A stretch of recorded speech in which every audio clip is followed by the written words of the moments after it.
All right, here we go. We got hip hop royalty in the sir. building. The legendary Smooth B. Yes, sir. From the group Nice and Smooth. What up, Vlad? Hey, man, thank you for joining me. Of course, my brother. Oh, yeah, long time. Fan. Yeah, my man. Of course, man. I remember I used to just run home and watch your MTV Raps, like religiously. Yes. During that time, during like the late 80s, early 90s, that was just like such a big thing. Yeah. As growing up as a hip hop kid, as a breakdancer, like people don't understand how hip hop wasn't everywhere back then.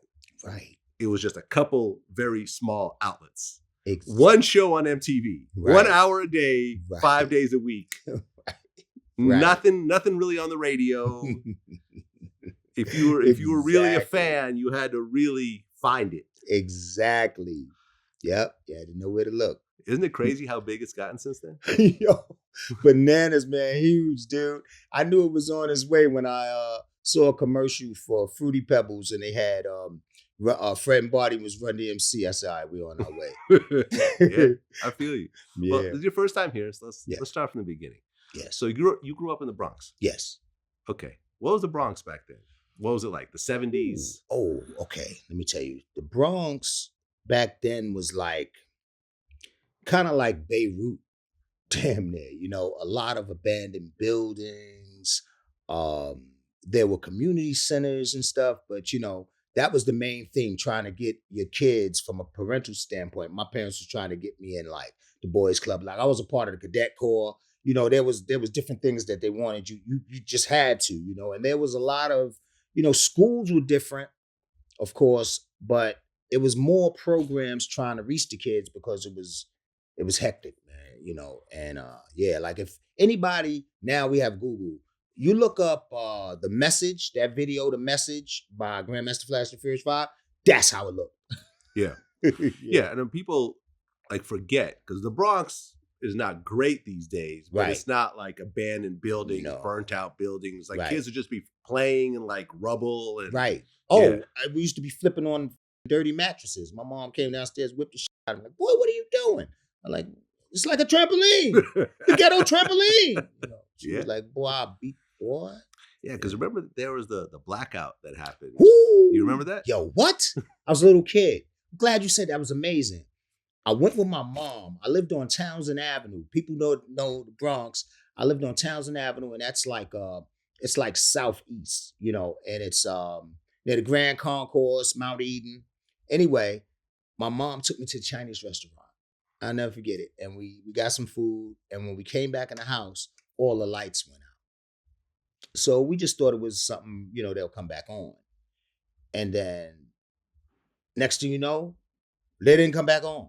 And then we just started hearing the streets, all the screaming and all that. I was, what the, you know? And then as everybody started looting and all that, you know. Yeah. I remember I interviewed Clark Kent, DJ Clark Kent. He said that's how he got his first turntables. Yeah. Was from the looting. Yeah. I'm watching The Get Down right now. Well, what's interesting about The Get Down is in the show, in the Bronx, well, actually New York in general, there was only a couple of DJ crews. But then the riots in New York broke out. Yeah. There was a blackout, and everyone started looting the stores. Yeah. And after that, people had equipment, you know, to be DJs. Right. And apparently, you were one of those people. Wow. Yeah, I was. Around my area in Brooklyn, there was a shop up near Eastern Parkway, and everybody raided into it. And me and one of my friends, I'm not gonna name names, we went and got a DJ set and rolled it all the way home. Because I was already knew how to DJ, but like we knew that the store was being raided, so we just went and joined in, and that was my first set of turntables. Yeah. The next day when I woke up, I was a kid, I was around 13-ish. And when I got up the next day, I went outside and I saw all the stores ripped up, and then I went to the corner of Mount Eden, and there was this record store, I think it was called Flipside. But anyway, when I saw records outside and all this, you know, and so I just was like, oh shit. So I went in and I snatched up a couple of albums and I came home and I said, Mom, all the stores, you know, they open, people going in and out. She said, for real? So we went downstairs and we bought a shopping cart. We just started going, we went to the liquor store, just getting wine and shit. You joined in. Yeah. Okay. Yeah. As a kid, were you a fairly good kid? Did you get in trouble with the law? Well, not necessarily trouble with the law. A little more later in life, but here's my dynamic. I'm the youngest of five, so it was funny. Throughout my childhood. First of all, being the youngest, my mom, she raised all five. All five of us. So her thing was, by the time I came along, Dad wasn't around? well, my dad passed away when I was 9. Oh man, Yeah, sorry to hear that. yeah, he was in a car accident and everything. Mm. But so the theme was, my mom said she gonna get it right. I'm gonna get it right with this one. So she was on my head and tried to have me in parochial schools. And so my older brothers, my two oldest, they always had jobs. They like from packing bags. My whole family was like hustlers. Hustle to grind, work hard. But I have a set of twin brothers, and their names Richard and Robert. We call them Shake and Blue. And now those two are street legends, and they hustle. They spent half of their life going in and out of jail. So the crazy part about it was the balance was so bugged. My mom was so stern, but I was always writing jail letters. From the time I was in the first grade, I visited every institution. Rikers Island with my mother, Elmira, Sing Sing, all of that. Wherever my brothers were, my mom would take me to visit them. You know what I'm saying? And after a while, it took a toll on me as a kid. Yeah, but I could never wrap my mind around how I was missing my brothers, and we go to this place and I'm talking to them behind a glass or whatever, but they don't come home with me. You know what I'm saying? So after a while, that started to depress me. And when after I was like 9, my mom's kept me on the books, and my brothers used to teach me, a lot of good things. But I guess the different trauma, like from my dad passing when I was 9, that's when I started getting a lot of fights in school. You know what I mean? I was usually pretty easy-go-lucky. Those streets was rough, but my brothers was tough dudes. So they used to lean on me, man. Like when I would wake up in the morning, it would be like I was in a fucking scene from Sparta, man. Like my brothers were all like Diesel. So when I wake up, they're working out, and so I'm waking up to this shit, and they would make me give them like 3 push-ups. I'm a kid, 6, 7 years old. Give me 3 push-ups. And I'm like, you know what I mean? Or they pick me up. Like I'd get up in the morning and they working out. And we had a chin-up bar, like the apartments were huge back in the days. You know what I'm saying? So my brothers, they put a chin-up bar in the doorway. Mm-hmm. So one of my brothers was doing chin-ups, another one doing crunches. My other brother, Charles, he loved watching Jack LaLanne. There was a show called Jack LaLanne. Google it, right? Mm-hmm. So Jack LaLanne used to be on in the morning. He's doing his exercise, So I woke up and it was that kind of every day. And, they always provided for me, man. But, different little things made me, get a little hectic. Little pains and painful situations, made me get more, on some street shit. Well, you started out your music career with Bobby Brown. Yes. Okay, so how did you two link up initially? Oh, man. This is a good one, Vlad. Okay, up until the time, before I met Bobby Brown, right? Like I said, I always, from watching Family, I always wanted to do something. I wanted to be something. So I was like, fuck it. And I fell in love with hip hop from young. But, the people that I loved, like the Melly Mel's and the Examples, they were older. So I never felt that I had the voice for it. It was like, Melly Mel. I was a kid, you know what I'm saying? So I had a light pitched voice, but I was gifted. I could write. So long story short, I loved R&B. So they kept me listening to Blue Magic and the Stylistics and all of that. So the early artists used to sing and rap. They'd have routines. So that's what I came up under. All that to say, that's what I started developing, because I said I could sing these songs, and maybe I could put them into jingles and routines, so forth and so on. Now, fast forward, when I got to high school, that's when I really got serious about my pen. That's when, because you have different names, your names evolve. I was D-Ski, I was this, I was that, blah, blah, blah. And then by the time I got to high school, I became Smooth B. I fine. Now, in the 10th, 11th grade, that's when my pen really started getting fluid. All right, fine. I had a childhood friend named DJ Holiday. So Holiday, he was like the second person on our block with turntables, but he lived next door to me, so that was my boy. And so he ended up working with UTFO. He was a roadie for UTFO, and that's how he knew Bobby. Boom. So one day I came around my old neighborhood to visit him, And we were talking, and he called up Mixmaster Ice. Mixmaster Ice came around, and I remember Mixmaster Ice pulls up in his BMW. So I remember saying to myself, yo, wait, he's our age. He around our age, driving BMW with jewelry and shit. This is what I want to do. You know what I'm saying? I don't want to fuck the hustler. I don't want to do none of that shit. Now I'm a believer. And so he told me, he said, yo, rhyme for him, because I had rhyme for him before Mixmaster Ice had came around. He was like, this my man Smooth, man, he's dope. And I rhymed for Mixmaster Ice, and Mixmaster Ice said, you dope. Once he gave me that inspiration, I was like, I'm on my way. Now, at that time, I had a job as a messenger. This is all coming into the fold. At that time, I had a job as a messenger. Everybody would say, Smooth, what the fuck are you doing? Because they see me have all types of jobs. You a messenger? But my plan was, I said, I'm going to be a messenger, because I used to read the back of the album covers. And I said, once I could learn where these record labels are, when I make my demo tape, I could drop them off along the way. Okay, now, here's where it ties in. Mixmaster Ice is talking to me. He tells me he used to be a messenger. Now I'm just like, I'm floored. Like, really? I fine. After I meet him, 3 weeks later, dude, 3 weeks tops, I'm going to work, it's raining and shit. I don't even want to go. I keep hearing, go. So I go. I'm walking, got the rain poncho on and shit. I stops on 7th Avenue. I go in this pizza shop, Famous Ray's. While I'm sitting in there waiting for the rain to slow up, I look out the window and I see Mixmaster Ice. He's standing on the corner of like 51st Street and 7th Avenue. So I come out the pizza shop. I go, yo, Mix. So he looks. I said, it's Smooth. Ironically, he's working with Bobby Brown, and he's waiting for Bobby Brown to come downstairs, and Bobby Brown's staying in the Omni Hotel. Bam. Bobby comes downstairs. He introduces me. He goes, yo, man, this is a dope MC from the Bronx. So I didn't know that they were about to head to the studio. So he goes, this is a dope MC from the Bronx. His name's Smooth B. So Bobby says, well, bring him with us. Like that. So I was like, yo, I can't. I'm on the clock. And he was like, on the clock? What you do? I said, I'm a messenger. So he said, word? I'm a package to the side. All right, fine. He said, well, we staying in the Omni, man. Come through later. I said, all right, bet. Boom, get off work. So when I go to work, check this one out. When I go to work, I tell my supervisor, because my supervisor went to my high school.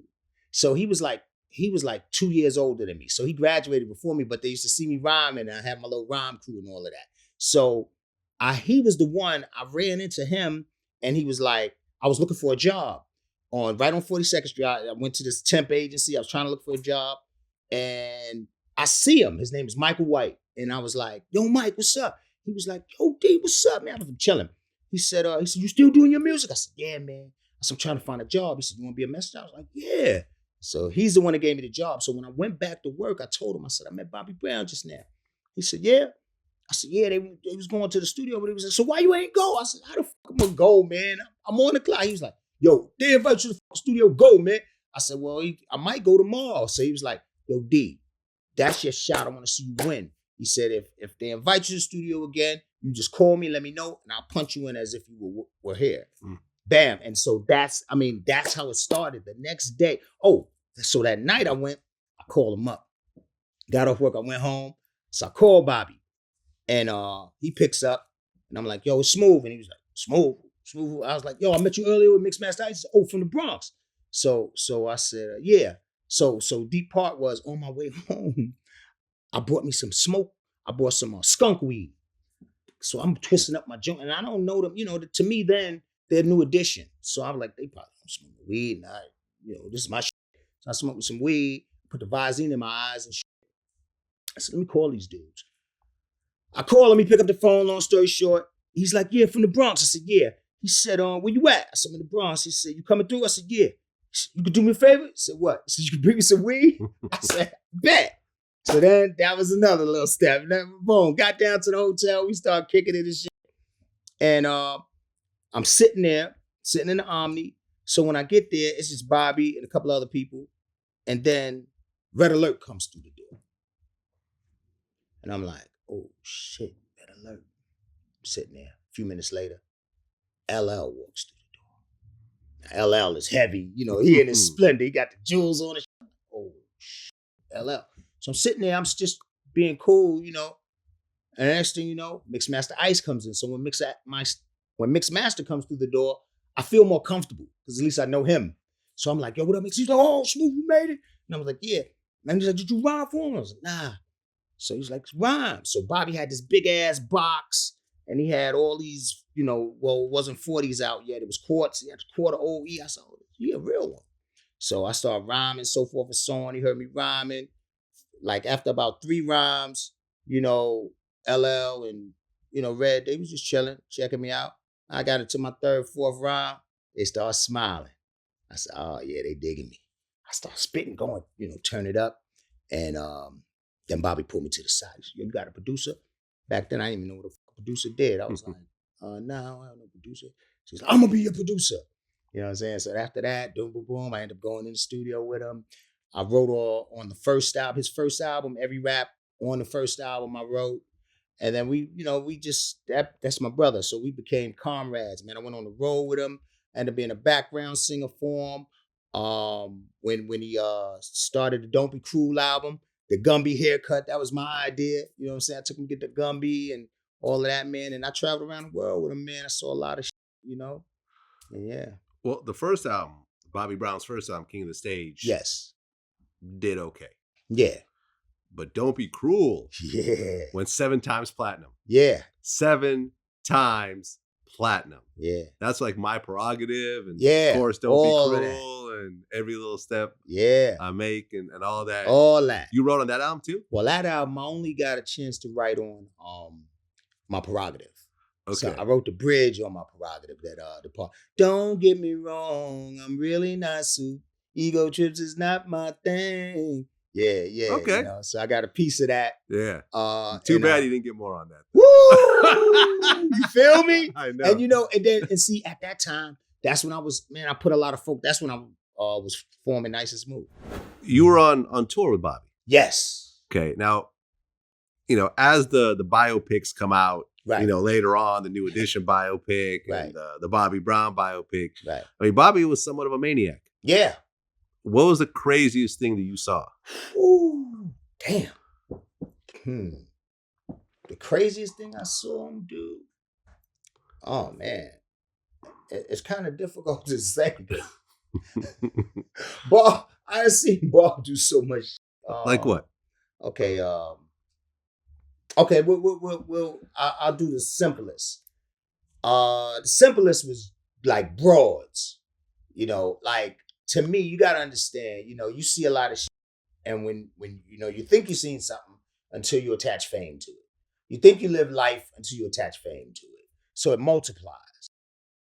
So to me, a dude say, yo, man, I got 5 chicks. I got 10 chicks, That's big, But when you see somebody knock down like 10 girls a day, that's some bullshit. Like you be like, yo, dude, you all right? You know what I'm saying? Like, what the f? You be like, yo, come on, man. Like when I first came up on the road, right? I was street smart, of course. I had did things, I seen shit. But like I said, it multiplied. So that shit was on a whole nother level. So it was like, he would tell me certain things. And he'd be like, oh, nah. All right, case in point. We do shows. So I wore many hats. Okay, so I'll be a background singer. Then I'll be the guy that went after the show was over and I go out into the crowd with mad laminated passes around my neck and get the chicks for the after party, right? Mm-hmm. That was my gig too. So girls used to come up to me and they'd say, because, during his show, he'd give me my spot, where he do some songs and then he start doing the human beatbox and then I come out and I rhyme. So girls would see, so when I go out into the crowd to recruit, girls would come up to me and some of them would be so fucking beautiful, gorgeous. And I'll never forget this one girl came up to me and she was like, you with Bobby? I was like, yeah. So she said, I suck your dick if you take me to meet him. Like that. Right? This is my first experience with groupies. She said, I suck your dick if you take me to meet him. And I was like, oh, whoa. Shorty. Yeah, shorty. You got suck my come on. So I takes her to meet him. Now I started doing this shit, but I didn't realize that was a thing. Yeah. So I was just taking chicks to him. So one, she was unbelievably, Hazel, so crazy. I said, oh, I'm going to like you. So I take her to the back. I said, oh, she told me, she gave me some brain to meet you. He was like, did you get your dick up? And I was like, Nah, man, I was bringing a few. He said, Smooth, none of them are for me. They're for us. And I was like, what the fuck are you talking? He said, wait a minute. You've been on the road for, you ain't been knocking down? I was like, nah, I just been chilling, man. This shit's just fun. Like, I just came out the South Bronx, traveling around the world. Like, I ain't really been thinking about this fame getting my dick hard. I'd rather bring this to you. He was like, are you out your rabbit ass mind? You better take these down. I was like, for real? Really? He said, Smooth, get your dick sucked, man. Come on. Then he goes against the band. He said, yo, Smooth ain't been no. It's like, Smooth, what's wrong with you? Why? I was like, oh, shit. Now it's on. So now I'm like, Big Boy Jr. I was fucking Mr. I went ham now. So now it ain't taking long to adapt. Next one came to me and said, so, I'll give you some if you introduce me to Bobby. I said, all right, now look, come over here. You got to hurry that shit up. Lift shit now, come on. Bobby, come on now. Yeah, I adapted fast. Yeah. Well, I guess you were with Bobby when you met Michael Jackson? Yeah, oh, yeah. Yeah, bro. What was that like? Whew, First of all, what was Michael like in person? I never met him myself. Yo, Michael Jackson was amazing, dude. Like, his energy, I met quite a few people, but I've never met anyone with the energy that I felt like Michael Jackson. And I'll tell you for a number of reasons. I mean, like the first time I looked into his eyes, like close, like how we are, mm-hmm. It looked like as if I was staring into the eyes of a deer. A fucking deer. I don't know if that was his spirit animal. No, but it was a deer, dude. And like, I don't know, man. Like I used to live upstate, and deers would just jump over the fucking fence, and and so I've been in close proximity to a deer, and deers have mass. They're solid, and dude, his presence was so strong, but he had these gentle eyes like a deer. Now I got to tell you this, Michael Jackson. Okay, here we go. So now I got to rewind it for you. Scene is set. All right, two things. I'll give you two. One, when I was a messenger, I saw Michael Jackson. That's the first time I ever saw him in close proximity. That was the funny thing about being a messenger. It was weird because I would see everybody. I would see all the celebrities like on the street. And so this one day I was coming through this block and he came out of this hotel. It was the Hemsley, I think. Sherman Hemsley. It was the Hemsley Hotel or whatever.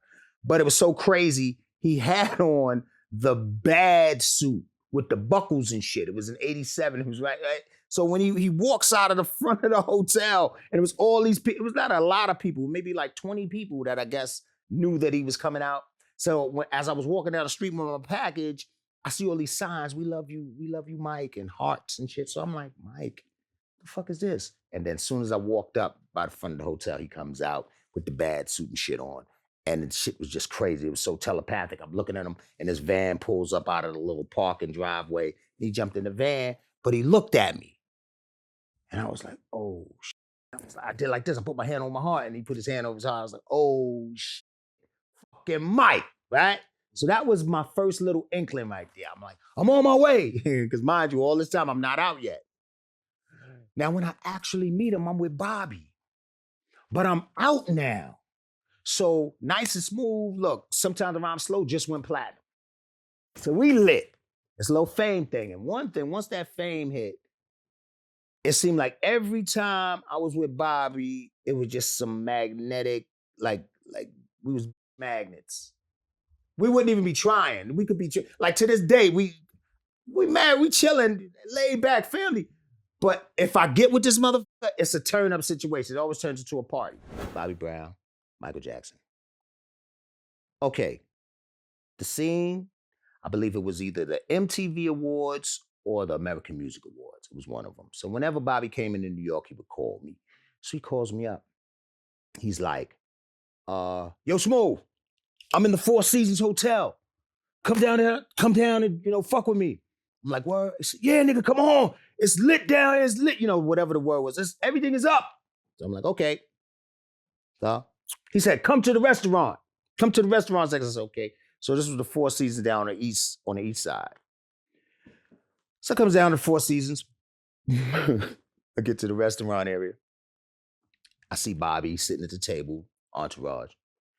And so that's when Cristal was the shit. So it was like 4 or 5 bottles of Chris on the table. And I know the people he was with, entourage, say, like, yo, what's up, Smoke? I'm walking there, what up? I'm getting everybody a pound. Bob gets on one. Yo, more Chris! So they bring me my own bottle. I'm sitting there with them. Yeah, we're talking. Next thing I look to my right, it's a fucking leg. A leg. Like a thigh and shit, a little over the knee. And this fucking brown giant standing next to me is Shaquille O'Neal. So I look up, I'm like, oh, Shaq.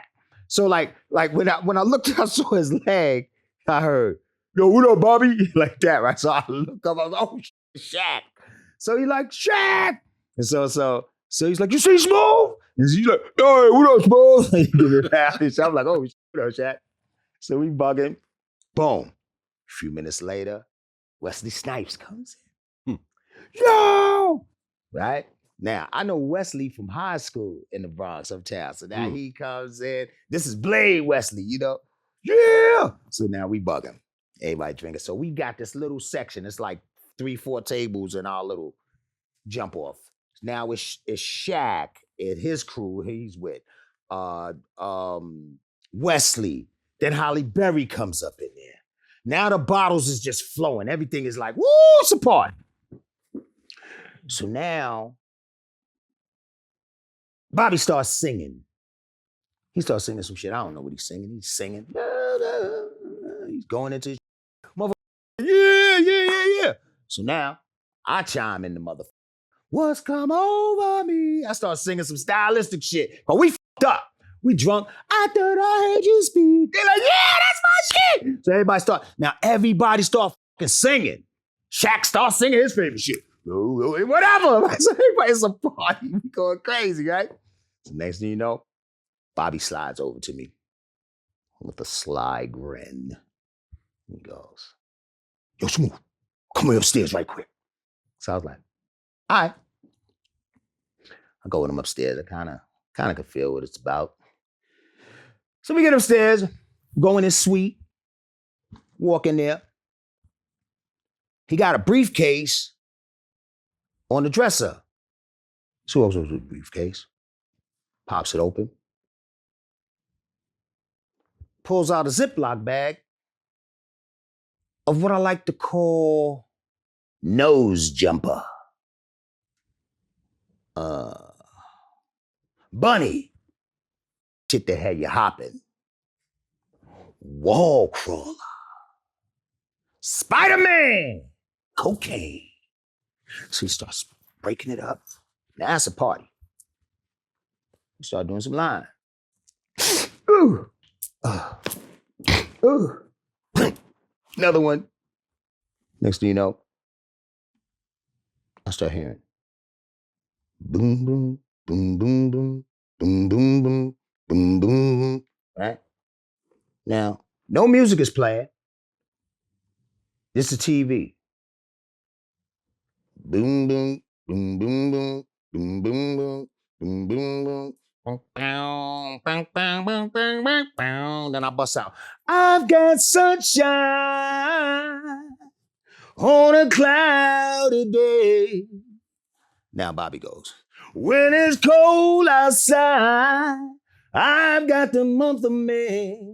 Now we going in. Well, I guess you said can make me feel this way. My girl. Now we doing fucking Motown Temptation steps. It's a motherfucker. We high as a kite and we got it down. I got so. We just going, right? Now, Bobby gets this epiphany. He goes, yo, Smooth. I said, what's up? He said, Michael Jackson is upstairs. So I said, huh?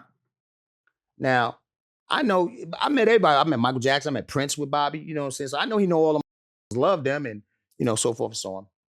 I know he's like, he goes, here's what he says. Michael Jackson's upstairs. And he got the 2 top floors. So I was like, oh, what? She said, let's go with him. Let's go see him. Now, whoa. What? Somehow, I saw this going different. I never thought that I would meet Mike and I'm sky high. So I'm like, I'm trying to process the shit. I'm like, hold on, wait, hold on. You want to fuck with Mike? Hold on for a minute. Right? So he like, yeah, man, let's go fuck with him. I said, hold on for a minute. Come on, let's go. Rock stars. We fucking rock stars. So now, we jump on the elevator. Now, Mike, what he used to do is he would buy out the entire floor. When he checked into a hotel, he'd buy out the top floor or the top 2 floors, and you need a special key to get to the top. Now, of course, you know, this is Bobby. He's married to Whitney. He got the keys. So Bobby had a special key. We jump on the elevator, go to the top floor. So when the doors open, there's 2, these motherfuckers are like Terminator, standing there, got their glasses and shit on, earplugs. Hold it. Right. So Bobby he had this crazy hat with rhinestones and shit in it. So he had his head down. He was like, yo, it's Speed Bobby, man. Like that. Right? So the guy goes, oh, hey, what's up, Bobby? And so he goes, hold on for a minute. All right, come off the elevator. He said, so he gets on the walkie-talkie and he goes, it's Bobby Brown and a guest. And he goes, it's me and my brother, Smooth B. And he goes, he says with his brother, Smooth B. Says, all right. So wait a few minutes. So next thing you know, now we walking down the hall and shit. I'm like, oh shit. I'm trying not to be as so conscious that I'm so fucked up. I'm about to see Mike. Get to the door, security knocks on the door. Mike opens the door. And on a dope black brim, shades. What y'all talking about? Michael Jackson been COVID-19 ready. He had his mask on 30 years because he had the mask on. And he had this jacket that was like, it was like a dinner jacket, but it had all these stones and shit in it. Black jeans. I was like, oh, look at this motherfucker, right? So he's like, come in. White gloves, come in. So he walks in. Now, when I think back on it, Mike had to know we was high. He had to know we was fucking. This is Michael Jackson. You know, he's been in the music industry all his life. But when we walked in the room, he laughed. He said, you guys having a good time? Yo, he said, you guys having a good time? Partying? Like that. And I was like, oh, you want some water? Like that. And I was like, oh. I was like, yeah. So he turns around, gives me a bottle of water, give Bobby a bottle of water, some old imported shit, like alkaline before the shit came out, right? He hand me some water, hand Bobby the water. Suite was the biggest suite I've ever been in my life. I'm talking about when we walked in, the whole wall was glass. It was a glass window with a view of the city. I was just like, oh. Balloons and all types of balloons, boxes. And so he's like, relax, have a seat. I was like, okay. So I sits on this couch and there was a table across from me. And him and Bobby sat at the table. And they start to reminiscing. So he's like, I remember when you were a kid. And these days, so they talking and shit. So I'm like, oh shit. So I'm sitting there and I'm looking down at his boots. I'm looking at Michael Jackson's boots. So it was like cowboy boots, but they came up to the knee with all these stones, fly ass stones. And again, I'm f***ed up. So it looks like his boots are moving. So I'm like, oh shit. That's fucking Mike boots moving. So I'm sitting there bugging out. Next thing you know, I see myself shoot past. I fucking moonwalked across the room. Dead ass. It was Michael Jackson's body with my head on his motherfucking shoulders. With my New York Yankee fitted on. With my New York Yankee. I'm like, what the fuck? I hear.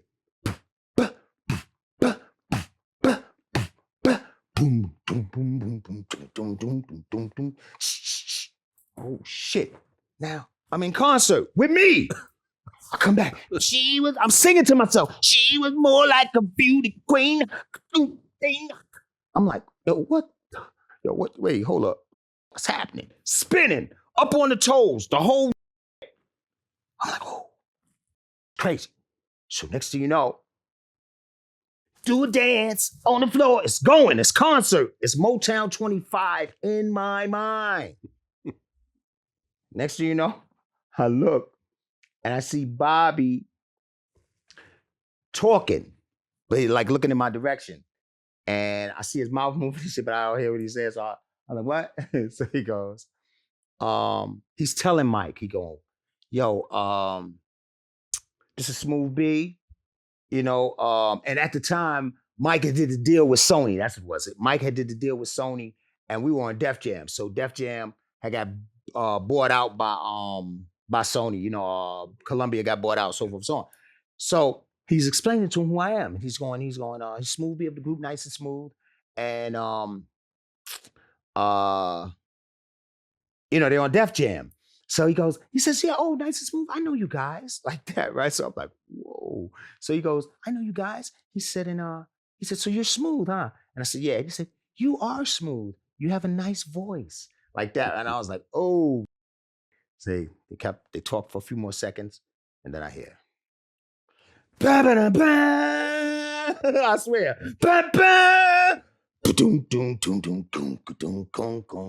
I start hearing Heartbreak Hotel, my nigga.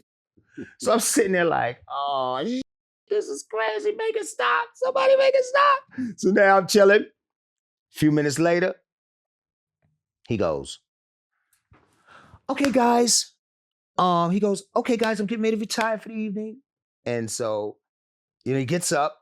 Oh, at this point, he had taken his glasses off, and that's what was fucking me up. I'm staring at that whole deer going on, and I'm just like, oh, dude. And he shook my hand. And when he shook my hand, I will never forget it because Mike was strong, B. Don't get it fucked up. His handshake was so strong, but his hands felt like a boxer's hands, dude. Like, people told me that he was, you know, later on, motherfuckers like, oh, no, Mike was a martial arts expert. Yo, dude, his hands felt like I shook Mike Tyson's hand. I shook Muhammad Ali's hand like that level. And when I shook his hand, dude, as soon as I touched his hand and I shook his hand, I was fucking sober. Mike fucking sobered me up. He fucking grounded me. I was like, whoa. I was like, hey. And he was like, and he said to me, he's like, keep up the good work. And as soon as he said, keep up the good work, I was like, thank you. I will. Yo, dude, that part. Okay, so after the whole stint with Bobby Brown, you and Greg Nice hook up. Yes. You form Nice and Smooth. Yes. And the first appearance of Nice and Smooth, well, was Dope on a Rope and Skill Trade. Yes. Right? Yes. Which was kind of an underground record in New York. Exactly. But the record that was a national record was when you guys appeared on Pimpin' Ain't Easy. Right. With Big Daddy Kane. Yeah. And I remember I talked to Greg Nice about this. Yeah. About how it's just very interesting about that particular record because Big Daddy Kane had a homophobic line in that record. Right. He said, I see trim and I bag it, take it home and rag it. The Big Daddy law is anti-F word. That means no homosexuality. What's in my pants to make you see reality. Yeah. How do you feel about that whole thing, you being on that song and everything else like that, to years later, Mr. C gets caught with transsexuals and came out and actually admitted that, you know, he's into transsexuals and that type of thing? Hey, man, to each his own, you know. Like on that Raw sketch where Eddie Murphy said, the guy was like, hey, man, I'm going to go have a beer. And the other guy was like, I'm going to suck somebody's dick. I don't know. You know, to each his own. C's still my man. That's my boy, man. I love him. I actually spoke to him not too long ago. You know, we used to kick it all the time hard back in the day, man. And I never had no idea, nothing like that. But that's his preference. To each his own. Years later, Big Daddy Kane's DJ, Mr. C, comes out with the whole getting caught with a transgender and then, you know, admitting that he's gay, you know, or bisexual or whatever else. Right. Did you guys have any idea back then? Nah. Nah. No. It C is a real dude. You know what I'm saying? Like, let me give you an example, right? It's so funny how different things come into play, and especially as things get popular. Like what I'm saying in terms of like hip hop. In the hood, in the street, nobody really cared. As long as you were yourself, that's the trippy part. Mm-hmm. As long as you were who you were, nobody they didn't really judge you in the hood, man. Not growing up, not like people would think. You know, as long as you was who you were, as long as you wasn't trying to be somebody else or trying to force whatever it was you about onto anybody. Just let me be and I'll be, you know what I'm saying? So nobody, it wasn't like he's no flaming dude, all out and extroverted. You know what I'm saying? Like nobody would even, people know C as being a dope DJ. Yeah. So, and that's how he's always been embraced, and that's how I'll always embrace him. Yeah, man, shout out to Mr. C.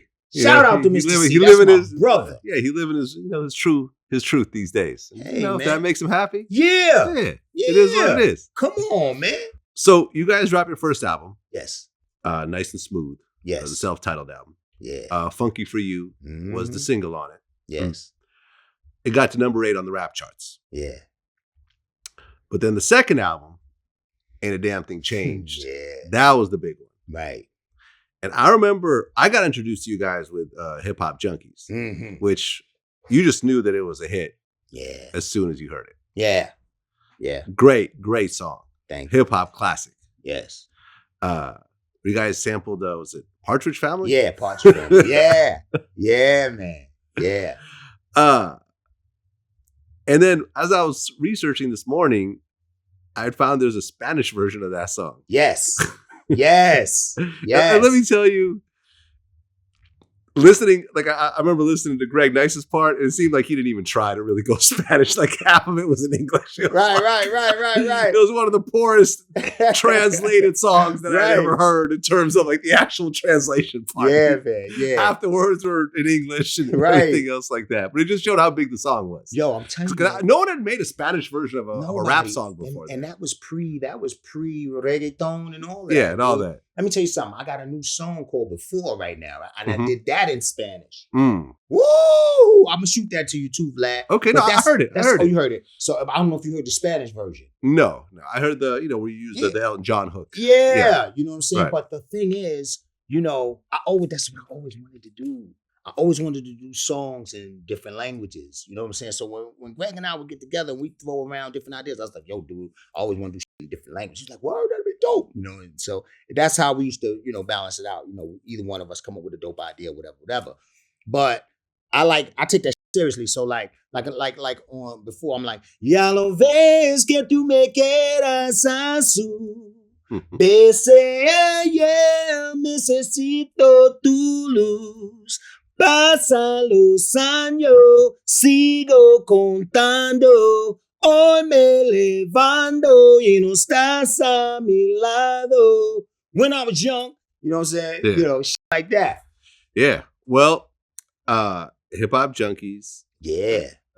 Does very well. Yes. Number 5 on the rap charts, 38 on the R&B charts. So you guys now are hitting the R&B charts. Yes. But then when Sometimes I Rhyme Slow comes out, that's when it hits the main charts. That was your first single to actually hit the U.S. charts. Yes. You guys sample Tracy Chapman. Yes. Fast Car, which was a huge hit. Yes. Back then. Yes. Huge hit. Did she take all the publishing off that song? Damn near. Yeah, man. You know what I'm She's like, saying? I'll be taking that, thank you. Yeah, I'm like, come on, man. You know what I'm saying? Did you guys clear it first? Yeah, Okay. yeah, we cleared it first. But and I like she wanted the whole song, though. You dig what I'm talking about? Yeah. And Prince ain't even do us like that, man. Prince did 50-50 with us, man. Nope, not Tracy. And Elton, he just did 50-50 with me. Nope, not You know what I'm Tracy. saying? No, Tracy wouldn't have that shit. Tracy wanted the whole thing. Yeah. There was a whole thing later on. I mean, I remember I think it was like a couple of years ago where Nicki Minaj tried to sample her and she just like See, that's what I'm saying. wasn't Like, going for it. Nah. Yeah. See, it's such a thing as artistic integrity. You know what I'm saying? Like, my thing is I always believe in dotting your I's and crossing your T's. You know what I'm saying? And I try to just add on. If, like one person, you could sample something But then when you put your own swing on it, it's more like an interpolation. You know what I'm saying? So I like to do interpolations. Yeah. I like to just flip it a little bit, change it a little bit. And then I try to insist upon the artist hearing it out of respect. Like I was like, all right, we'll do all of that. You know, we'll get with your people get with my people and all of that. But can the artist hear? Please let them hear it.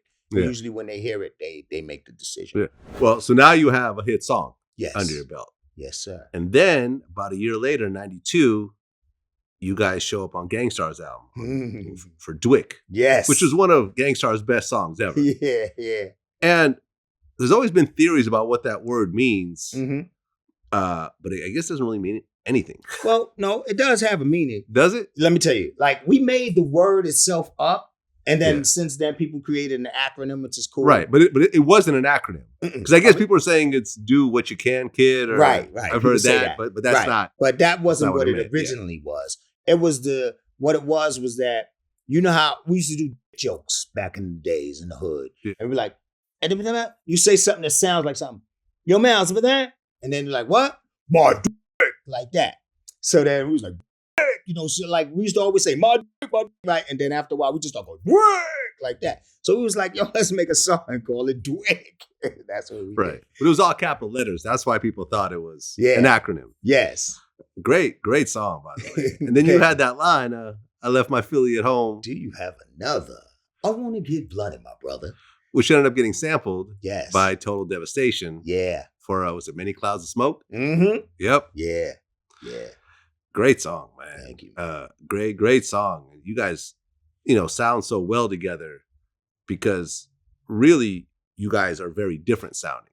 Right. Like Gang Starr is very street, like not really party, like real kind of gutter, kind of grimy, New York hip hop. And you guys were like party rappers. Right. But it worked. Yeah, exactly. It worked. That's it, man. That's the melting pot. We come from the melting pot, baby. Yeah, and rest in peace, Guru. That was quite a loss. Yeah, that hurt, man. That hurt.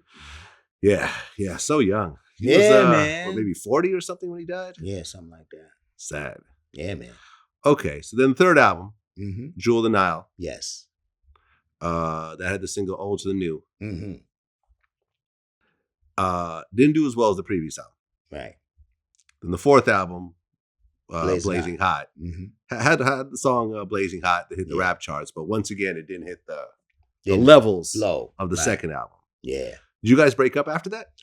Yeah, well, we took a little hiatus, you know what I'm saying? We split it off, I mean, it just was a time for a break, man. We was just seeing so much and everybody me and him personally was just growing in different directions, you know what I'm saying? We were just seeing so many different things, you know what I'm saying? And so it's like, and the industry was changing, so just like, let's just lean back for a little while, Was there any actual conflict between the two of you guys, or? I can honestly say we never really had a conflict. My thing was always, I value the friendship and the brotherhood. So we'd have our arguments, we have our disagreements, be like, what's up, nigga? Like, whatever. But I'd be like, nah, it's never that serious. You know what I'm saying? Like, I never, it could never be that serious. I'd rather space something. If I feel myself getting to that place, I'll be like, nah, you know what? I'm going to go over here. That way, we could still be friends later. You know what I'm saying? Some people you hear about people going, it gets physical and altercations and all that. Nah, we're not going to do all of that. We might get heated, get up in each other's face or whatever, but I ain't doing all that shit, man. I saved that for somebody I really don't like. You know what I'm saying? Well, when I interviewed Greg Nice, he talked about his friendship with Tupac. Right. But you guys had your own relationship with Pac as well. Yeah. Well, you guys were on tour with the Digital Underground? No. Okay. No. I mean, we would do spot dates, but not on actual tour. But you guys had shows together. Yeah. Back when Pac was just a backup dancer. Yeah, the deep part about it was, it's funny. Once, I think we might have did one or two shows with him early on. And I, ironically, at those times, I didn't meet him. I didn't meet Pac. Because I would just, I'm another type of dude, Vlad. You know what I'm saying? I be hit it and quit it. Like, so like I said, I was a young father. So my perception is different. So I'm like, let me go get this bag. What we doing? We rocking for the people. Boom. We got that paper. okay, let me go over here. I'm always off to the next, So a lot of times I wasn't really meeting a lot of different people like that. And actually I met Pac in WBLS. That's the first time that we really, really talked, And it was amazing because we had just did an interview with Wendy Williams. And when we came out of her interview, he was in the lounge area. So he, Pac always had energy. So he just jumped. He was like, yo, what's up, man? My name is Tupac. So he gave me a pound. And he was like, he said, yo, man, I'm coming out with this movie. I'm an actor and I rhyme too, but I'm coming out in this movie called Juice. So I was like, well, he said, and I said, y'all rhyme in the record. So when he said it, everything just like, I was like, huh? Like, what did he just say? So he said, yeah. And so when you see Juice, there's a scene when he comes around the corner and he's going, Dizzy Gillespie plays the sax. Me, myself, I love the max. That's for my song, Funky For You. And so long story short, but I felt his energy. So long story short, he did his whole interview and we were still in WBLS kicking it, and I done fucked around and ordered food. Cause I used to do that kind of shit like, yo, who wants a pizza? You know what I'm saying? We just, bugging out. And then we got a chance to talk after that and we chopped it up. And it was funny because after that interview, we were kicking it. And then we got down to the lobby and he got a page. And I guess it was his agent or whatever. So right after the Juice interview at BLS, he got the call to audition for Poetic Justice. Mm. So when he went and he checked his page and he made the call and everything, he walked back up to me and he goes, yo, Smooth, man.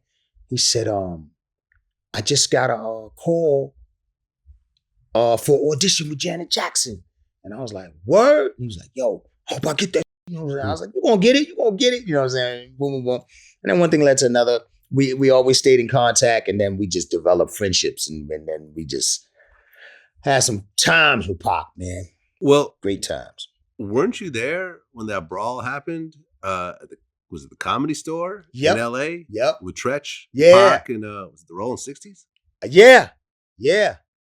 I didn't know it was the 60s at that time. Let me tell you, this shit is so crazy. Oh my God. All right, check this one out.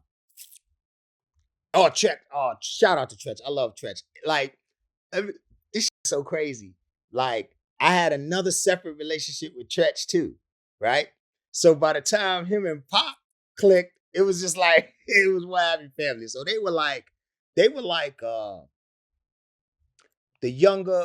my younger warrior brothers that like, cause for whatever reason, they knew my energy. They knew it was real. They knew it was real in the field, but they could never, how would you say, they would never go for nobody fucking with me. So they would just come up to me and just ask me like, yo, Smooth, you good? And I'd be like, yeah, I'm good. All right, make sure, man, take him off the head off. I was like, nah, I love that. Nah, we good. Come on, y'all, let's have some fun. Right? So me and Pac, we used to talk, and we used to have deep conversations, and we talk about women. And one time we was in this club, and Pac said to me, and I'm gonna get to the Comedy Store joint, but it was the point just on how the level we were. One night, after Poetic Justice comes out, we in the Glam Slam, this club that Prince owned at that time out here. Long story short, we in Glam Slam, and all these girls start crowding him and whole. And he goes, they bugging on him. They ain't even see me standing next to him, so they bugging on him. And then a couple of them looking down, oh shit, I'm like, hey. So I'm signing the autographs, I'm going through it with him. We schmoozing. One of them pull out a little box camera. I'm doing the box camera shit with him. And then they leave, and Pac said, and he was the first person to ever call me OG. So he was like, yo, OG. And I asked him, I said, what is this OG? Because he kept saying it. He said, original gangster. I said, I received that. So he was like, hey, yo, OG, man, I gotta ask you a question. I said, what? He said, how the fuck you do this, man? How you deal with it? I was like, what you mean? He was like, yo, man, like, you see them other ones? And you see that shorty right there? Yo, back in the days, I used to try to get her up. And now she don't even remember. You know what I'm saying? Now all of a sudden I'm so fucking gorgeous. Now bitches. No, and I was like, I said, listen, bro, you remember back in the days, when we all wanted to do this shit, it was a dream? And he said, yeah. I said, and the only conversation we could have was between us and God. And he said, yeah. I said, and the Most High made our dreams come true, right? He said, yeah. I said, bring yourself back to that. I said, always remember that, dude. Like, all this other shit comes with it. It's just a byproduct of the shit. You know what I'm saying? But once upon a time, none of us was known. And this gift, You know what I'm saying? I said, remember this. Real love and fake love is still love. And he bust out laughing and said, "Mother, you a crazy motherfucker." So now fast forward. He gives me a call on this particular day. This is the night. This is the day actually that Comedy Store thing was going down. So we were out here. I think actually we did Soul Train. We did Soul Train. That's what it was. And so, we spoke earlier that day and he was like, I was still out here. I was staying in LA for a few more days. Yo, what you doing, baby? I was chilling. He said, yo, you got to come to the Comedy Store and all this. And I was like, word? And he was like, yeah. And he was like, be off the chain. So I was like, word? So he said, man, yo, boom, boom, boom. At that time, people would throw these little, they throw parties inside of the spots, the comedy spots and local promoters or whatever. But it'd be lit. It'd be the place to be. So they was letting me know this is the spot for the night. I said, all right, bet. So the day went on and time started to get away from me. So my road manager hit me. Yo, Smooth, you want to go to the Comedy Store? So a part of me, I'm shit. So come on, dude. We just go out there for a little while. Man, you already told Pac and I'm just coming. I said, you right. Fuck, I'm gonna go. So when I get there, it's a long ass line. You know what we do. We curve around that motherfucker. The champ is here. So now we get in through the front, right? So we walking. Boom, boom, boom. It's packed. So I start maneuvering, walking through the spot. And my spidey senses start tingling. I feel something. Next thing you know, I look through the crowd. Now, back then, Treach used to wear this chain with a lock on it. Boy, he take that chain off and start popping your ass. You know it's real. So my dudes start getting down. I'm seeing chairs like the mother OK Corral. I'm like, yo, hold up. I'm getting ready to run through the crowd. It's my road manager grabs me. Smooth, chill. I'm like, nah, fuck you doing? Ran out, boom, boom. When I get up to where Pac and Treach is, there was about now because them jumped off, my spread out. Don't get it fucked up. It was like a scene from the Tasmanian Devil. These motherfuckers aired the joint out back to back style. So cats cleared out. And when I got up near him, there was a few chicks on the side, like about 4 or 5 girls. But they was looking scared. They was trying to make their way out of the motherfucker, right? So I said, yo, Pac, you good? And I got up on him. Pac, you good? He turned around and said, oh, yeah, I'm cool, Smooth. Get the bitches. That's me too. Get the bitches. I was like, yo, you stupid. But yeah, that part. Yeah, I think Phase on Love was there. Oh, yeah? Yeah. I have an interview that we did with him, and he's talking about how he saw Pac and Treach fight 600 people. Because back then everybody was, only person you would see Pac with was Treach before he went in. Him and Treach whooped off 30 niggas at the Comedy Store when Eddie Griffin was on stage. I heard about that, yeah. I was there. Oh, you were there when that whole fight happened? I was there. It's a Comedy Store. What was that fight? What was that fight over? I don't know. They just start fighting chairs and I'm in the back. Me and Chris like, what the f is going on? Yo, dude, listen to me. They was back to back tearing motherfucker apart. That's real. Right. Didn't the police show up and there was like a shooting and all types of other shit? Man, all I know is once my dude said, get the bitch. Come on, Pac. Yo, call the ladies. Ladies. I just put the smooth on them. Like, I put the smooth hand on them. Ladies, you don't have to worry about nothing. Then, we breezed up out of it. And that's what, we just went back to where we were staying. And we would always do shit for each other. So I got you. I go to the front desk, just get a couple of sweets. Like, yo, get these joints. And hand them keys. They be like, what's this? I'm like, go upstairs, man. Do your shit. They be like, fucking Smooth. It's fucking Smooth. You know what I'm saying? So I'm like, come on, man. But I don't know what transpired after that. But I know damn well we got the fuck up out of there. Yeah. Such a loss, too, when he died. Oh, dude, I was depressed. Like, yeah. Oh, man, dude. That one took a long time for me to shake that, bro. Yeah, man. I love Pop, man. Yeah. Sad story, man. He was 25 years old with 25. so much work under his belt for Yes. that age. So many movies, Yeah. multi-platinum albums. Name is still huge to this day. Yeah. It's a rough one, man. Yeah. It's a rough one because I've interviewed so many people around him. Mm-hmm. You know, both his friends and his enemies. Yeah. Actually. Yeah. And you know, it's just one of those sad moments in hip hop. And then Biggie passing. Yo, that's what I'm saying. Like, yo, you know what's so deep, man? You know, it's like in hindsight, you know, you start to see how you inspire people. Like I never been on it like that. You know what I'm saying? I love it's my spirit, my motivation comes from inspiration. You know what I'm saying? I like to share energy, knowledge, whatever the fuck, man, you know? But you know, I never looked at it like, yo, I'm smooth being and boom, boom, boom. Nah, I ain't got no time. But the thing is, when people tell me different things, you know, I listen, I'm like, word, and I'll see from their ways and their actions, you know what I'm saying? But particularly Pac, he used to drop jewels on me, man. Pac had a discerning eye.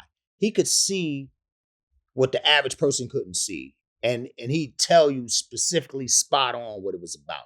You know what I'm saying? Like, there's things that you could do. There's ways that you could have helped certain people and you know, not for anything else. You did it from the heart. You wasn't really expecting anything maybe in return. But then it seems like it's always somebody there that's seen it.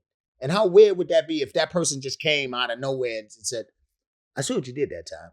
There was some good shit, lad. You know what I'm saying? Like, Pac was that type of motherfucker. Like, he busts out of nowhere and be like, oh, nah, I know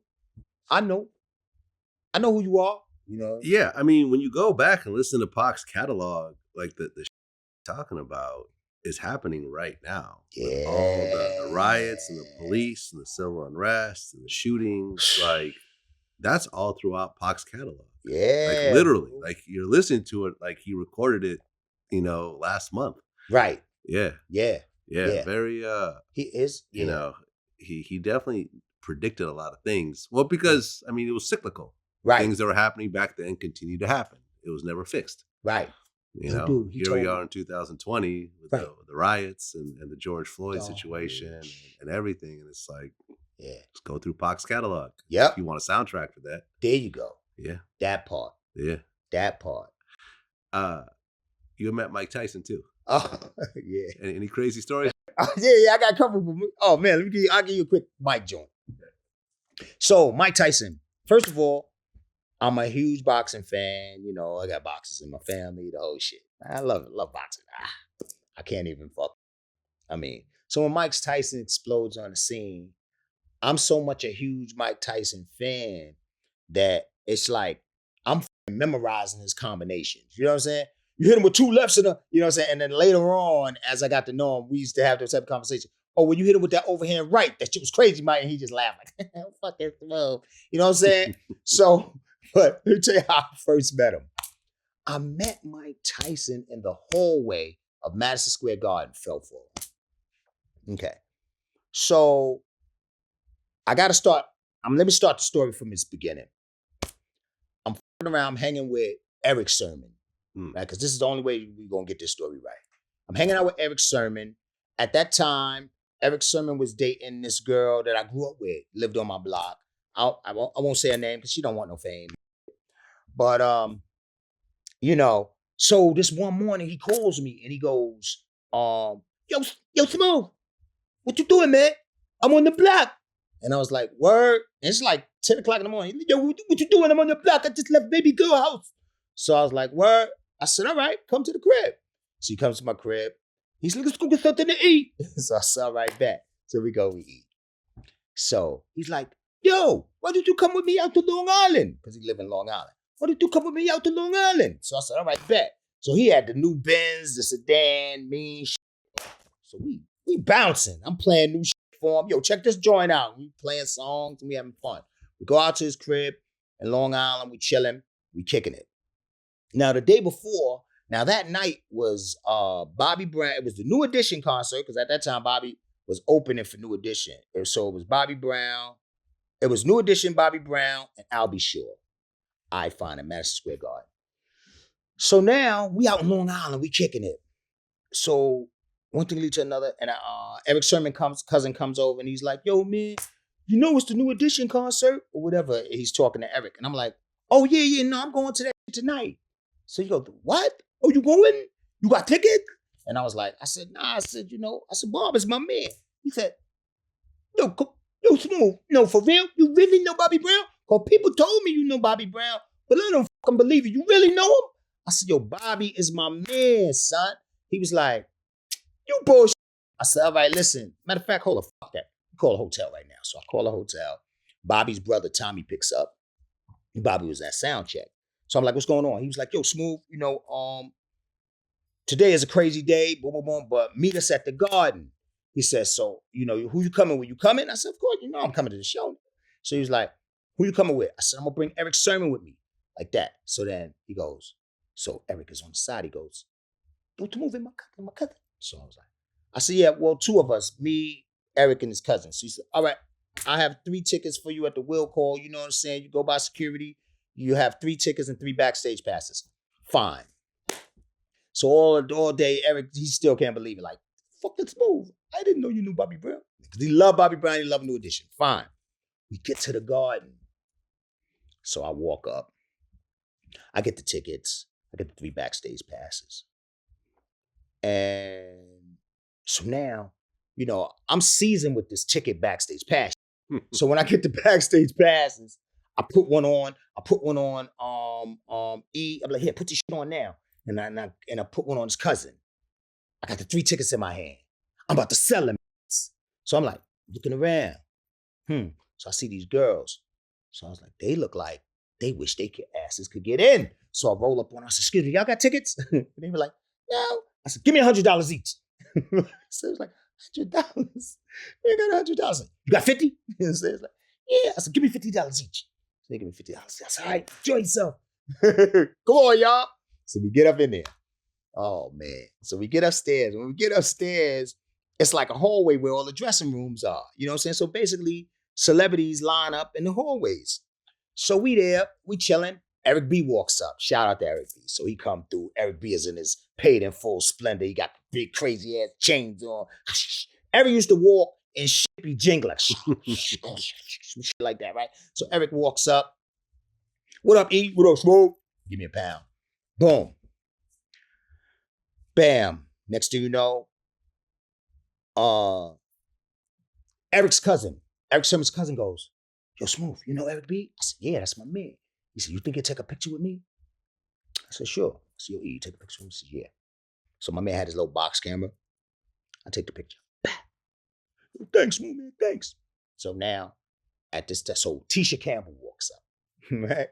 So she like, "Yo, what up, Smooth?" So it was one of them. It was a Spike Lee movie she was in at the time. So she lit. She's on her star shit. Smooth. Now, mind you, at that time, like I'm not known yet. Like I think maybe did we have a single out? No, we were still just trying to get a deal. We were still negotiating with Sleeping Bag at that time. So I think we pressed the skill trade by then, but that was it. So people in the industry knew me, and then plus see me running with Bobby. So I knew a lot of the celebrities, but I wasn't known to the public yet or nothing. We weren't known yet. So, but Tisha knew me. So, Smooth, he asked me, "Would you take a picture with me? And can I take a picture with Tisha Campbell?" I said, "Sure." She takes a picture with him. And walks Mike Tyson. Now, this is the Mike Tyson in his Trevor Berbick splendor. He done just fucked up Trevor Berbick. I don't know if y'all know how that fight went, but it was something. That's when motherfuckers knew he really got punching power. Well, he bust his side with a body blow, and this motherfucker just kept falling and falling and falling. Mike only had to hit him one time in the body. Bang! This motherfucker fell like 7 times. Okay. He walks in on his splendor. Yo, it was winter, maybe 25 degrees. Mike walked in the motherfucker with a mink jacket on. I'll never forget this shit. He came in there with a mink jacket, a wife beater, a diamond chain around his neck, and a crazy diamond rollie.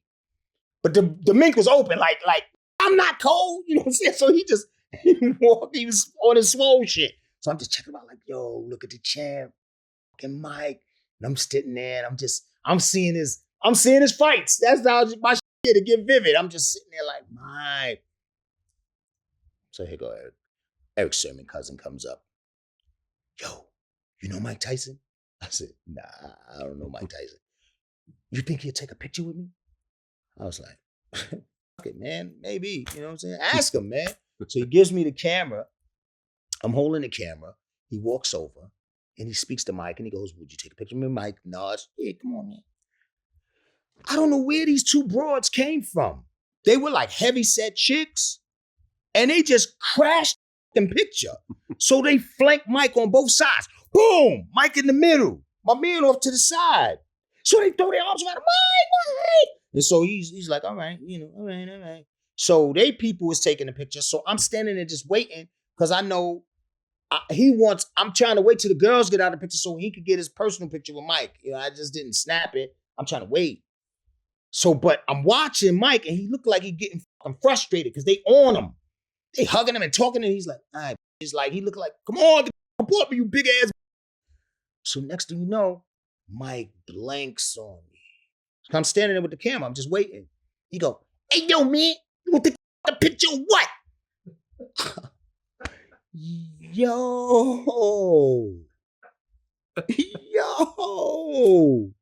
So he blacks on me. We'll take the picture of what? So I was like, so I guess my first initial reaction, because, I'm not a fool. I mean, that's Mike, but I don't know. That ain't me. I'm like, what? I don't give a fuck if you King Kong my style. Like, I'm like, what? What did you say?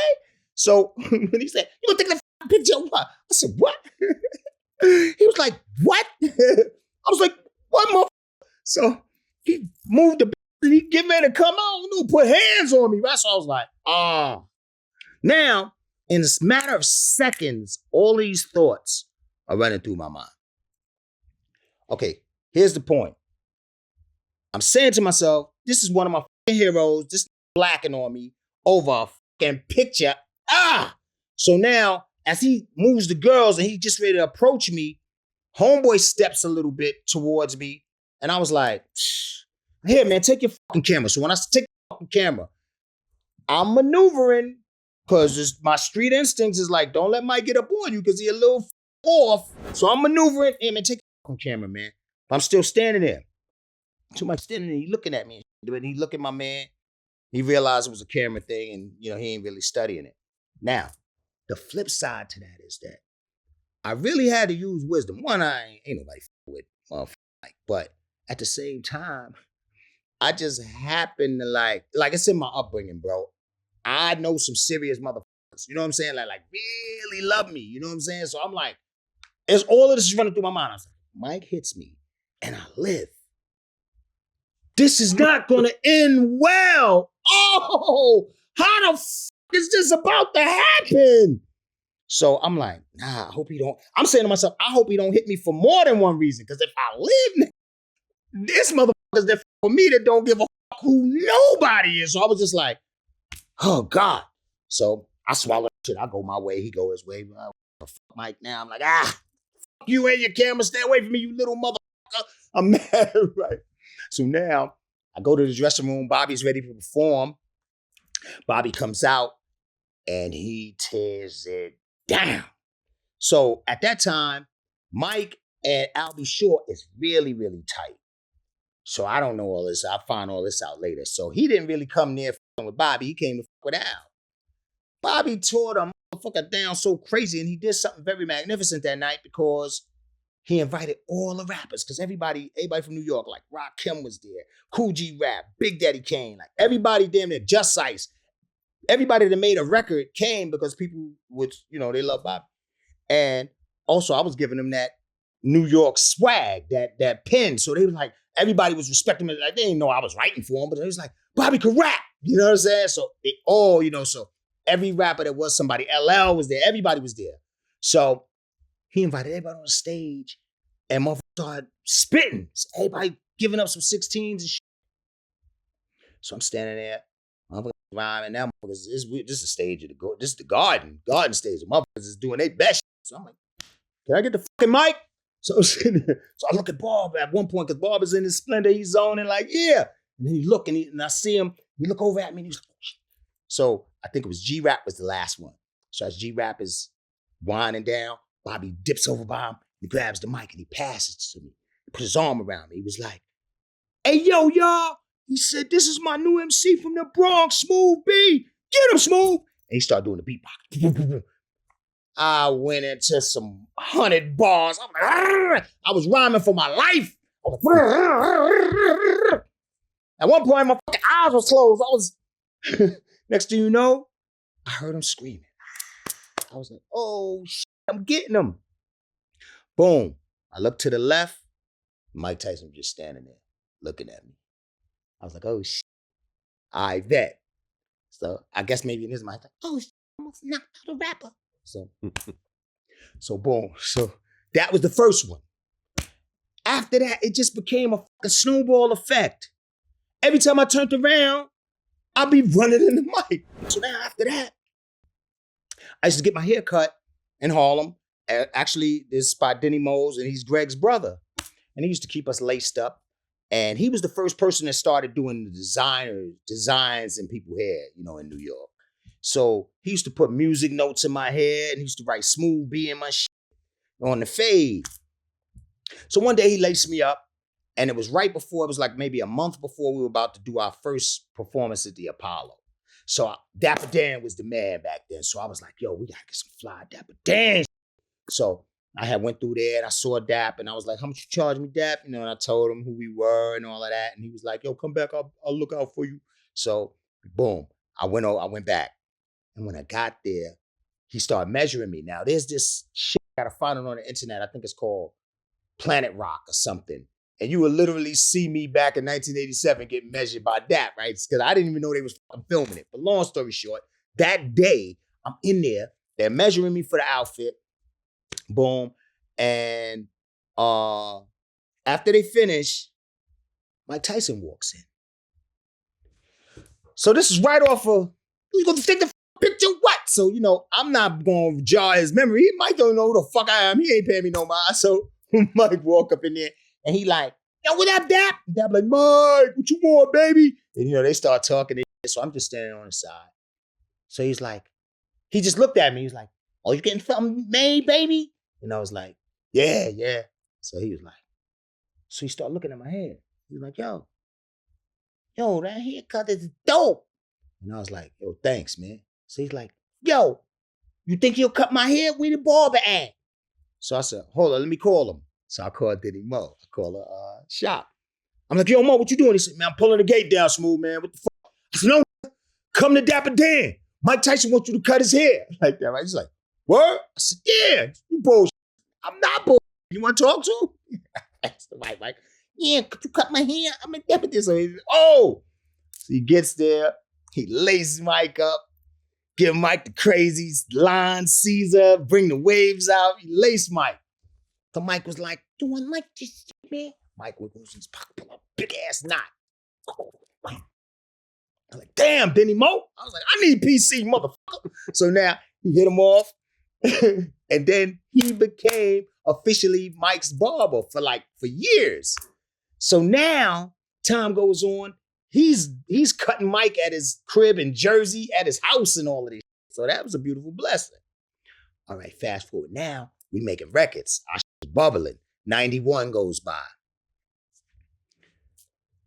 We do a show, I think it was either in Maryland, in the outskirts of Maryland and Philly or whatever. And then after the show, it was a dope show. And then after the show, there was an after party, like in this convention, like the convention center or whatever. So I didn't know Mike was there. So Denny Mo was there. But I guess he called Mike. So we performed. It was one of our best performances. We tear it down. By this time, Mike know who the fuck he is and all this other shit. So after the show, I come into the back. I see Mike. I'm like, oh, shit. Mike, like, yo, what I smoke? Like my motherfucking man. She grabbed me and shit. I'm like, Mike, my nigga. God damn, you squeezing me, Mike, but I love you. So one thing led to another. I don't know his own strength. So now, it's one thing lead to another. We chilling. And so we go to, Mike is rah-rah, man. He hood at his heart. So he's like, let's go to the after party. So he was like, all right, we go to the after party, right? Motherfuckers start wilding up in the after party, right? So now, Denny Mo kind of brolic. We got a few, we got a little team. So automatically, it's Mike. You know what I'm saying? So everybody jump in front of Mike. Like that, we with Mike Tyson. So everybody jump in front of Mike. This nigga Mike's so crazy. Nah, that. Move. He stepped in front of everybody. Said, I got this. Let him come over here. I was like, yo, I love this dude right here. He stepped in front of everybody. I said, no, hold on. I'm Iron Mike. Hold up. Whoa. He moved everybody. He said, let him come over here. I was like, Mike. Man, yo. And I mean, after that, it was more. And I just kept running into him. And, after that, man, it just was always love, man. So started off a little rocky, though. And you actually have a crazy Treach story as well. Yes. Let's hear it. Yes. Okay, check this out. Now, Treach is my man, day one. And so this is before, like, when Treach, I believe, I'm trying to remember if their group was called The New Style, his first group before Naughty. But I met him when we were working on our first album. And I met him in Power Play. So we I would see him, and, we were locked in. We were doing the first album with Sleeping Bag, and I guess whatever label he was on, so we would see each other on a regular basis. So I was always the type where, I mean, come on, man, food, I mean, shit is what it is, whatever. So if I order 10 pizza pies or whatever, I always want to be comfortable when I record. So the fact that I done seen him more than once, I don't have to know you. Like, if I come to the studio and I see you a couple of times and you an artist, I'm like, yo, my man, y'all want some pizza? You know what I'm saying? Like, and so that was like our kind of first gesture. You know what I'm saying? So I was like, yo, y'all want some pizza or something? And he was like, oh, word? I was like, yeah, man, knock yourself out, man. Take a couple of pies to your crew, man. You know what I'm saying? Boom. And little shit like that. So I'm not knowing. Time goes on, and then Naughty by Nature comes out, and he reminds me about that. And he was like, yo, dude, I don't even know, yo, Smooth, man, I got love for you. And I'm like, yo, your shit fire. He was like, nah, you know where you met me at? And I was like, nah. He's like, man, I met you at Power Play. You used to be showing us love, man. Nobody knew us. You just showed us love. And I was like, word, that's what's up. Bam. Talk about a motherfucker reciprocating love. Check this one out. We do a show now. Studio 54. First it was Studio 54, but then later on, the same club they called the Ritz. They redid it and opened it for concerts. So here we go. We perform in the Ritz. Now that night, we performed with Eric B. and Rakim. And I don't know, I can't remember, please forgive me, I don't know if Naughty by Nature was on that bill. I think Treach just was there. So that night in New York, a lot of my family would come out. So I got my wife there, you know what I'm saying? I got my family, sisters, just family members, come on, y'all. Check this shit out. So we rip it down. And the crazy part about that night was my boy Ray Roll, peace and blessings be upon him. He passed away about 2 years ago now. So Ray Roll, I got for Michael Jackson. I would try to, whatever our videos were, we would try to reenact the video on stage. So, and sometimes around slow video, you see me spinning the gun in the video, but the crazy part is that was a real gun. That's another story too. That's funny. But it was a Beretta. It was empty, but I'm spinning it. So long story short, when we say we're gonna, reenact it and have the table on stage and everything, so my motherfucking man, Ray Roll, he comes and I was like, I forgot we had a toy gun, and so I forgot. I was like, I ain't got my prop. So Ray Roll pulls his shit out and gives it to me. Take the clip out and give it to me, right? Go ahead, Poppy. And I'm like, yo, what the f? So now I'm spinning the real one again on the fucking stage. I was like, this shit's crazy. It was one of our greatest performances. We tore it down. So we come back to the dressing room. We chilling. So now we back in the dressing room. Everybody chilling. And Eric B. and Rakim, they headline. So they about to perform. So a little time go by. And then I hear, you start hearing the music and you hear the feet moving and people. So I was like, oh, Eric B. and them getting ready to rock. I said, yeah, I gotta see them, man. Come on, y'all, let's get ready. So I said, everybody get their shit. So I getting their bags and stuff. And I was like, hey, we're gonna watch Eric B and them, and then we'll leave. So it's like, cool. So soon as we come out of the dressing room, we about to walk to the staircase, check out my melody comes on. And it's something about them fucking whistles that from back in the days, that was some shit. Like, it would just drive people crazy. It's like, dee-doo-dee-doo-dee. When that came on, next thing you know, somebody started shooting. Blah, blah, blah, blah, blah, blah, blah. I hear these guns going off. And it's like trampling. It's like, oh, shit, come on. So we run back in the dressing room. I'm like, yo, chill. This is crazy. So back then, I used to have a nickel-plated 357. So I'm fuck that. I got 357 out. I'm just sitting here like, what's going on, man? You know, it's crazy. So I'm hearing all this rumble. And I'm hearing shit all mayhem outside and it sound like shooting outside. I'm like, yo, what the f-? And next thing you know, I hear, yo, Smooth! Yo, Smooth! And I'm like, what the f*** is that? And I hear banging. He's going from fucking door to door. Treach. Boom, boom. Yo, Smooth! And when I open the door, it's Treach. He's standing with two of his mans with a fucking Desert Eagle in his hand. He said, hey, yo, man, I knew you was up in here with your family. Like that. And I was like, well, he's like, f*** that. We getting the fuck out of here. And I was like, yo, this dude, I fucking love this dude.